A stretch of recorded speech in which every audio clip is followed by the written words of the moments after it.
Good morning students. BSc second year के student का इस बॉटनी के क्लास में स्वागत करता हूँ। स्टूडेंट्स, हम लोग अभी जो चर्चा कर रहे हैं डीएनए की क्षति तथा मरम्मत के बारे में। आपको याद होगा कि पिछली कक्षाओं में हमने पढ़ा था कि डीएनए की क्षति जो है कितने प्रकार से होती है। तो उसमें जो है आंतरिक क्षति के कारक के बारे में तथा बाह्य कारक के बारे में पढ़ा था। वैसे कारकों का अध्ययन किया था जो क्या होते बाह्य होते हैं, और वैसे कारकों का अध्ययन किया था जो क्या होते आंतरिक होते हैं। सो आंतरिक तथा बाह्य कारकों दोनों के द्वारा क्या होती है डीएनए की क्षति होती है। तो उसमें हमने पढ़ा था ऑक्सीकारी कारकों में पढ़ा था, डीएनए आपका जो है टॉपोआइसोमरेज होता है उसके बारे में पढ़ा था, और आपको जो है रिएक्टिव ऑक्सीजन स्पेसीज क्रियाशील ऑक्सीजन समूह के बारे में पढ़ा था कि किस प्रकार से डीएनए की क्षति होती है। विकिरण अल्फा बीटा गामा किरणें तथा परावैंगनी किरणों के द्वारा डीएनए की क्षति किस प्रकार की होती है। कुछ रसायन जो होते हैं जैसे अल्काइलीकरण कारक होते हैं, अल्कलाइटिंग एजेंट होते हैं, एमिनोप्यूरिन होते हैं, उनके द्वारा क्या होती है डीएनए की क्षति किस प्रकार की होती है। तो अगर आपको याद हो तो हमने 3 कारकों के बारे में मुख्य रूप से विभाजित किया था। आपका पहला था आपका बाह्य कारक था, दूसरा आंतरिक कारक, और तीसरा होता इन्वायरमेंटल फैक्टर वायुमंडलीय कारक था। तो उस वायुमंडलीय कारक के बारे में हम थोड़ी सी चर्चा करेंगे। तो आज हम लोग डीएनए की क्षति जो है डीएनए की क्षति के वायुमंडलीय कारक या इन्वायरमेंटल फैक्टर जो होता है वायुमंडलीय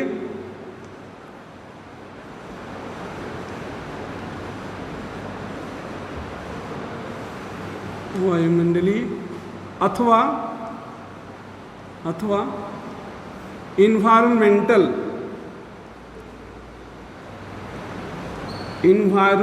फैक्टर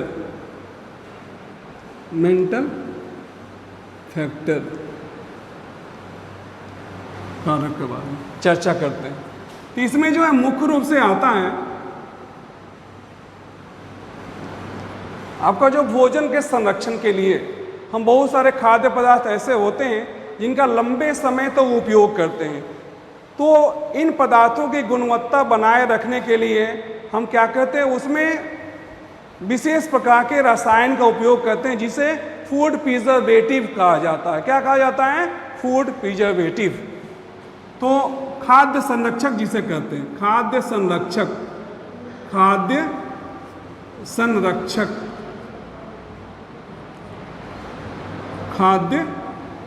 संरक्षक फूड प्रिजर्वेटिव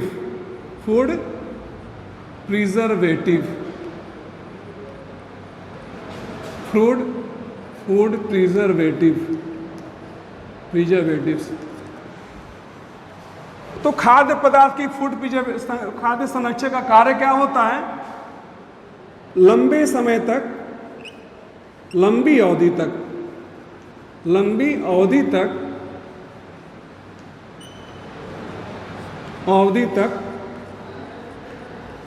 संग्रहित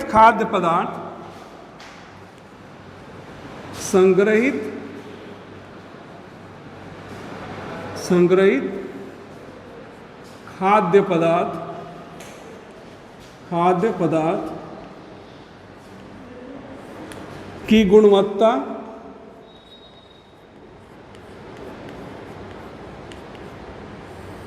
मतलब क्या? क्वालिटी हो गया। गुणवत्ता बनाए रखने वाले रसायन।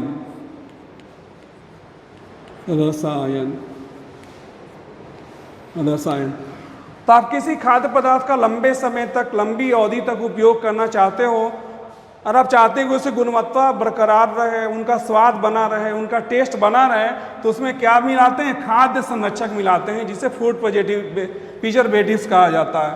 तो लंबी अवधि तक संग्रहित खाद्य पदार्थ की गुणवत्ता बनाए रखने वाले रसायन क्या कहे जाते हैं? फूड प्रिजर्वेटिव्स कहे जाते हैं। तो हम जो हैं अपने दैनिक जीवन में अनेक प्रकार के खाद्य संरक्षक का उपयोग किया जाता है, जिसमें आपका है सोडियम बेंजोएट। कौन कौन सा है?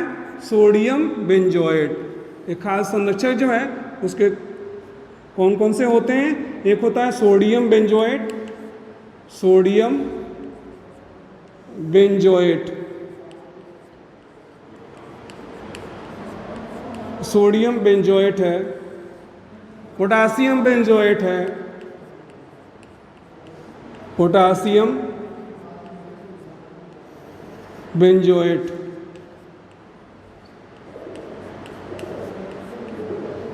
Potassium benzoate. एक तीसरे प्रकार का होता है potassium sorbate, potassium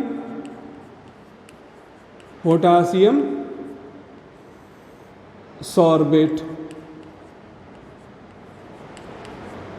potassium sorbate से जो रसायन होते हैं, अगर इनका अत्यधिक मात्रा में उपयोग किया जाए, सोडियम बेंजोएट का, पोटासियम बेंजोएट का, पोटासियम सॉर्बेट का, तो ये रसायन क्या कर सकते हैं? डीएनए को क्षतिग्रस्त कर सकते हैं। तो जो खाद्य संरक्षक होते हैं, जो रसायन होते हैं, इनमें क्षमता होती है कि डीएनए को क्षतिग्रस्त करते हैं, डीएनए को क्षतिग्रस्त डीएनए को क्षतिग्रस्त करते हैं। और जैसा कि मैंने आपको बताया था कि डीएनए का क्षतिग्रस्त हुआ तो क्या होता है? डीएनए क्या होता है? अस्थायी हो जाता है, इनस्टेबल हो जाता है। उससे क्या होता है? जीन की संरचना में परिवर्तन होता है, आरएनए की संरचना परिवर्तन होता है, अंतः प्रोटीन की संरचना में भी क्या होता है? आपका परिवर्तन होता है, और प्रोटीन क्या होता है? असामान्य हो जाता है। तो एक तो मैंने बताया कि वायुमंडलीय कारक में आपका पहला जो है खाद्य संरक्षक है। दूसरा जो वायुमंडलीय कारक जो होता है वो होता है कॉस्मेटिक, जो हम लोग श्रृंगार के साधन में उपयोग में लाते हैं। तो श्रृंगार के साधन जो है, श्रृंगार में उपयुक्त रसायन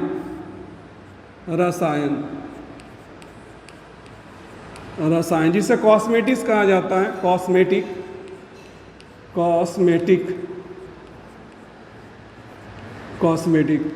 ये जो श्रृंगार में उपयुक्त जो रसायन होते हैं या कॉस्मेटिक होते हैं, ये भी क्या करते हैं? डीएनए को क्षतिग्रस्त करते हैं। इनके द्वारा क्या होता है? डीएनए क्षतिग्रस्त हो जाता है। तो डीएनए को क्षतिग्रस्त करते हैं, डीएनए को क्षतिग्रस्त करते हैं, डीएनए को क्षतिग्रस्त करते हैं, क्षतिग्रस्त करते हैं, और इनसे अनेक प्रकार की क्या होती है? बीमारियां होती है। तो हमने जो 3 प्रकार के डीएनए के क्षति पहुंचाने वाले कारकों का विभाजन किया था, आंतरिक कारक, बाह्य कारक तथा वायुमंडलीय कारक, वो अध्याय हमने समाप्त किया। हम लोग पढ़ेंगे डीएनए की मरम्मत के बारे में। किसके बारे में? डीएनए की मरम्मत के बारे में। डीएनए क्षतिग्रस्त हो चुका है, उसके मरम्मत की प्रक्रिया के बारे में। डीएनए की मरम्मत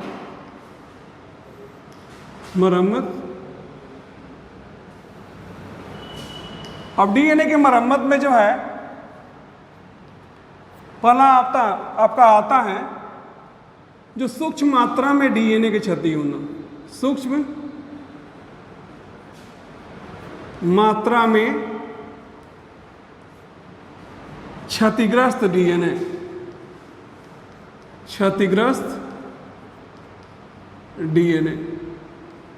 तो डीएनए की जो सूक्ष्म मात्रा में क्षतिग्रस्त होती है, उसके कारक कौन कौन से हैं? उसमें जो है अल्प मात्रा में यूवी, अल्प मात्रा में परावैगनी किरणें,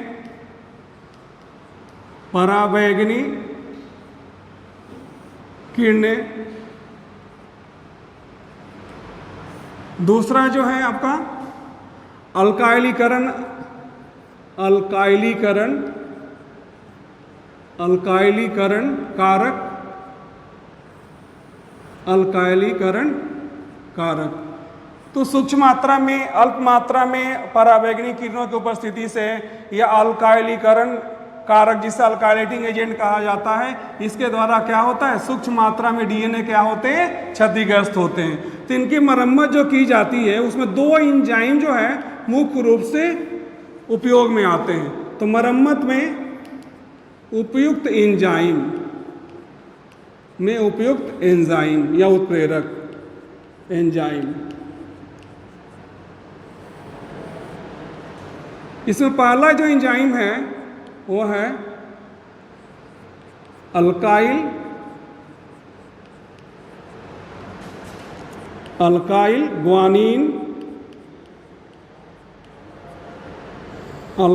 ग्वानिन डीएनए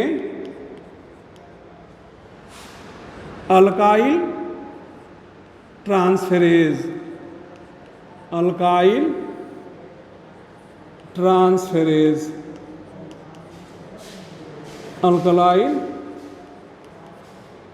ट्रांसफेरेज। दूसरा जो एंजाइम है वह है अल्फा कीटो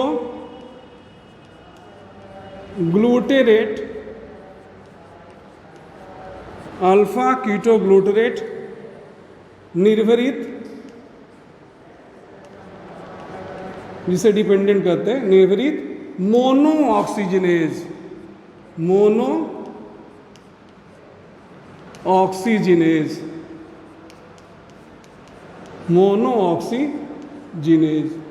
ये दो एंजाइम क्या होते हैं, मुख्य रूप से आपको उपयोग में लाए जाते हैं जब क्या होता है डीएनए जो है सूक्ष्म मात्रा में क्षतिग्रस्त होता है।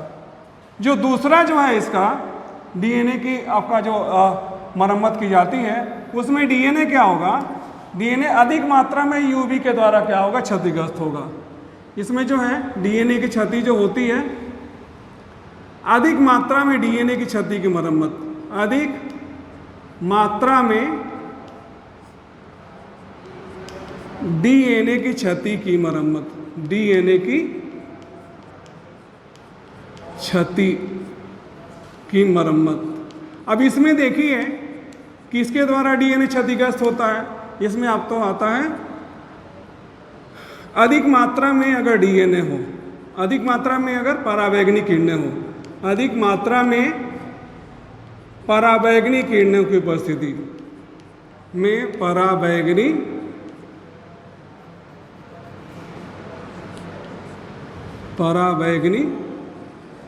किरणें तथा अक्षारीय स्थल, मैंने बताया था ए बेसिक साइट जिसमें क्या होता है, एक क्षार क्या होता है, हट जाता है, तो हट जाता है तो वहाँ अधिकतर स्थान उत्पन्न हो जाता है। इसे अक्षारीय स्थल कहते हैं, अक्षारीय स्थल। तो अगर डीएनए की क्षति अधिक मात्रा में परावैंगनिक किरणों की उपस्थिति से हो, अक्षारीय स्थल के कारण हो, तो इसकी मरम्मत कैसे की जाती है, इसकी मरम्मत की जाती है दो एंजाइम के द्वारा। इसकी मरम्मत जो है, इसमें एंजाइम जो है मरम्मत में उपयुक्त एंजाइम,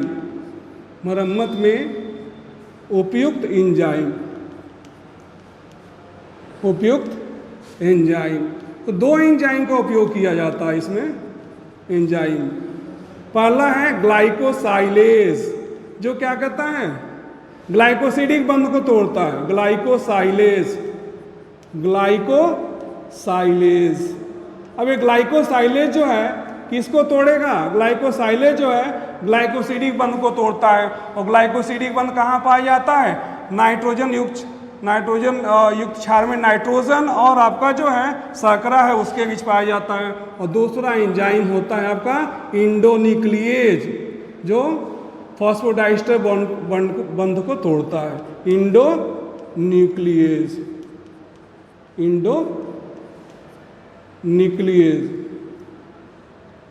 तो जब डीएनए जो है आपका अधिक मात्रा में परावैंगनिक किरणों का सामना करती हैं या क्षारीय स्थल उसमें पाया जाता है, तो डीएनए क्या होता है, अधिक मात्रा में क्षतिग्रस्त हो जाता है। और इसकी मरम्मत के लिए दो प्रकार के एंजाइम का उपयोग किया जाता है। ग्लाइकोसाइलेज क्या करता है, ग्लाइकोसिडिक बॉन्ड को क्या करता है, तोड़ता है, जो नाइट्रोजन और शर्करा के बीच जो बंध होता है उसे ग्लाइकोसिडिक बंध कहते हैं। तो ग्लाइकोसिडिक बंध को तोड़ेगा और इंडोन्यूक्लियेज जो है वो क्या करेगा, आपका फॉस्फोडाइस्टर बंध को तोड़ेगा और क्षतिग्रस्त स्थल की क्या करता है, मरम्मत करता है।